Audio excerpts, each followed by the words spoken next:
Це реальне життя. Доброго дня. І поговоримо сьогодні про таке. Щастя в особистому житті.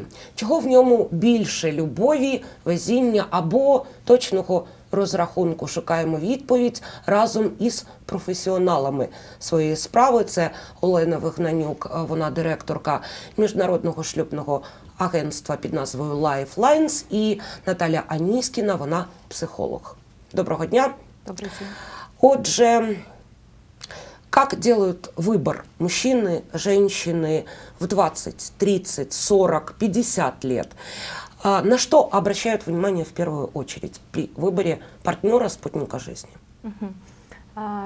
Если я начну, да, то если мы будем говорить о женщинах, то чаще всего тогда общая характеристика — это то, что женщины все-таки ищут надежного партнера, с которым можно создать семью, и хотят быть уверены в том, что их потомство, детки будут всем надежно обеспечены и смогут вырасти.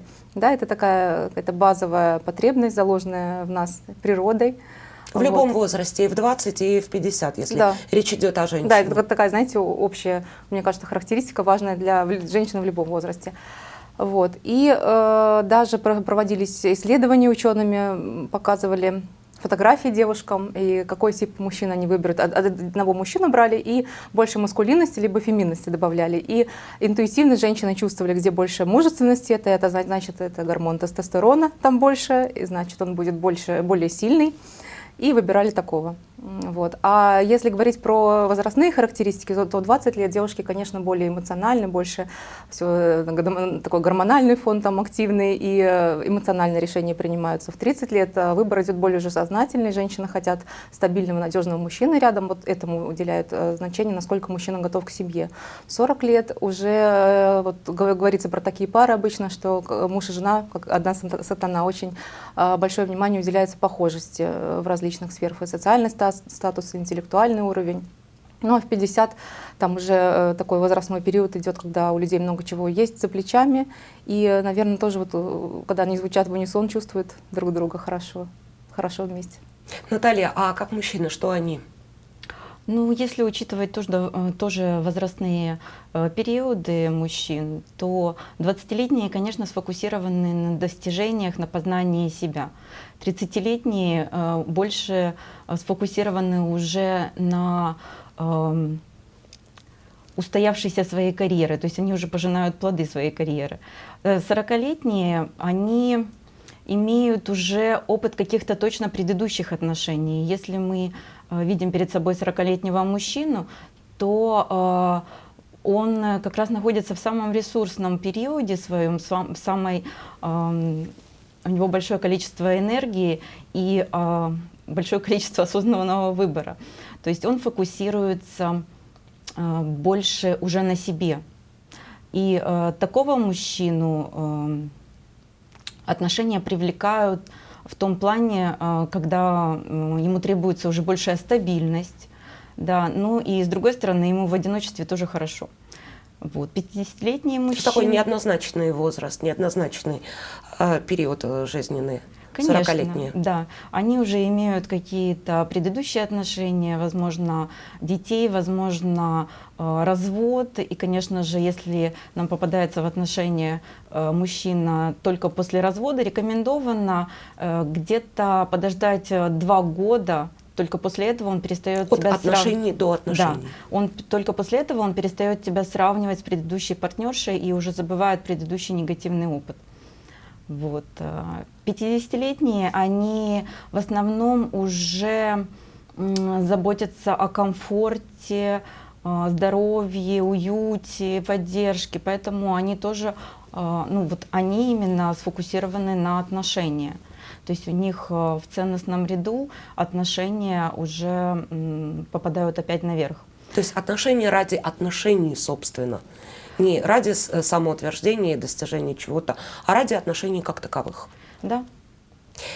Если мы говорим о международных знакомствах, и этот вопрос, по всей видимости, к Наталье, первое свидание – это всегда очень важно, потому что второго свидания может не случиться.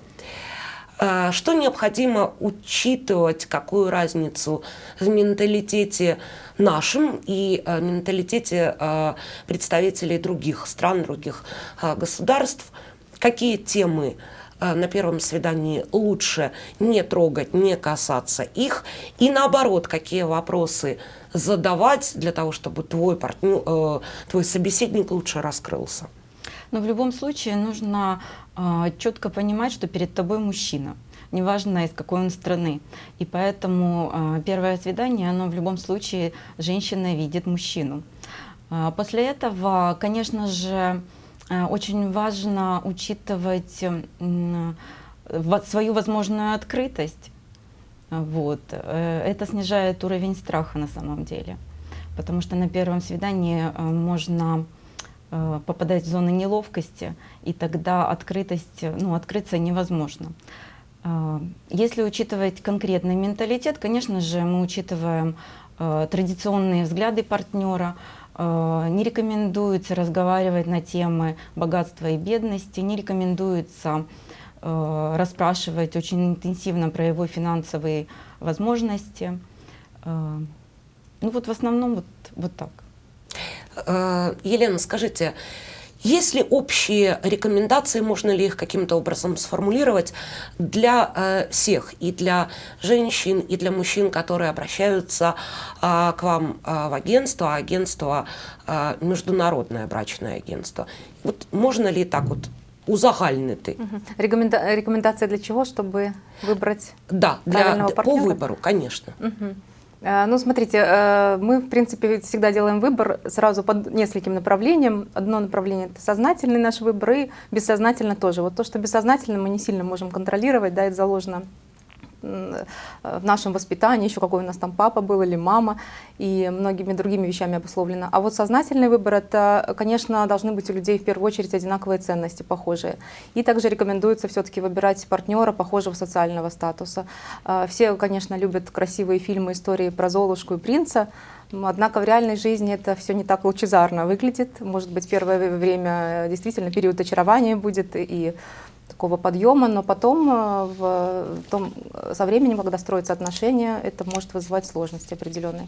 Потом важно, чтобы семейные ценности у людей тоже совпадали. Важно, чтобы хотя бы какая-то часть интересов совпадала. И, конечно же, было вот это вот притяжение, то, что мы называем химия, искорка. Это то, что люди могут тоже понять только встретившись. Без химии никак? Я думаю, что нет. Сложно. Ну вот химия, это что же там часть нашего бессознательного тоже нам что-то говорит. Вот, если улавливает наш организм, что у другого человека гены, которые подходят нам, да, или с которым мы можем создать более здоровое потомство, это притяжение возникает. Если такого нет, организм нам не дает эти сигналы, то притяжения нет. То есть к организму своему тоже надо прислушиваться. Да, знаете, человек биосоциальное существо, все-таки биологии у нас тоже много еще, все еще. Потому что обычно выбор делается между выбирать сердцем, да, то есть душой, или выбирать разумом, и всегда такой как бы диссонанс между этим. Мне кажется, сердце и биология связаны. Так что точно надо прислушиваться. Вопрос о гражданском браке. Соглашаться или нет? Что вы советуете тем, кто к вам обращается? Многие рассматривают гражданский брак как своего рода попытку выстроить отношения, посмотреть, подходим друг к другу, не подходим друг к другу. Вот плюсы и минусы гражданского брака. Если говорить о международных парах, все-таки большинство сначала заканчивают свои отношения, затем уже девушка переезжает в страну мужчины. Так часто происходит. Но бывают случаи, когда пара живет здесь, вот в Украине, мужчина отлучился по бизнесу, приезжает снова сюда. Я думаю, что главный совет – это, если обоим партнерам в паре это подходит, то это хорошо, прекрасно, и нужно продолжать в том же духе. Если в какой-то момент один из них ощущать дискомфорт начинает, то желательно, конечно, об этом поговорить, к какому-то решению, опять же, обоюдному прийти в этом плане. Наверное, общих рекомендаций нет. Наталья, что делать, если пара застряла на этом уровне отношений, и кому-то в паре дискомфортно от них? Конечно, об этом нужно говорить, потому что в любом случае любой дискомфорт в паре– это период кризиса. Соответственно, если пара застряла и кого-то не удовлетворяет, они проживают кризис. Его нужно решать. Иначе в любом случае этот гражданский брак или он официальный брак, он придет к логическому завершению. То есть это развод, скорее всего. Если или пара, расставание. Или расставание, да. И если пара не договаривается про свои потребности. Очень важно вообще в любых отношениях видеть, слышать, замечать своего партнера.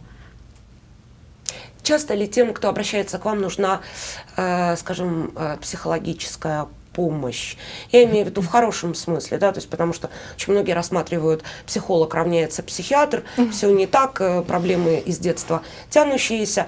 Мы говорим о психологе как о собеседнике, который может быть поможет более четко сформулировать, а чего ты хочешь от своего партнера. Да, это самая главная проблема, по которой вообще обращаются ко мне в кабинет семейные пары. Умение слышать, научиться разговаривать на одном языке. Здесь действительно это возможная проблема. Мы можем разговаривать с партнером и даже не выслушивать его. Я всегда делаю на этом акцент, и если пара готова продолжать отношения, она в этой точке, в принципе, решает свои проблемы. Каждого ли, кто приходит к вам за помощью в поиске, подборе, вы, скажем, советуете консультацию с психологом? Не каждому, потому что изначально у нас ведет прием менеджер, который является профессиональным психологом и по образованию, и по опыту. Поэтому уже на уровне консультаций происходит как раз работа с психологом с нашим. Если мы видим, что, допустим, девушка идет на несколько свиданий, у нее возникает одна и та же ситуация каждый раз, какой-то там сценарий один и тот же проигрывается, тогда мы можем предложить такую более углубленную работу с психологом. Но опять же, важно понимать и не пугаться этого, что там какая-то глобальная проблема. Просто можно подкорректировать какие-то моменты и быстрее встретить своего мужчину. В нашем эфире была Елена Вагнанюк, она директор международного брачного агентства под названием Lifelines, и Наталья Аниськина, она психолог. Учитесь слушать и слышать, это главное, друг друга, и не бойтесь сделать выбор решительно, правильно, и, может быть, смело. Спасибо за участие. Это была программа «Реальная жизнь». Увидимся снова в этой студии.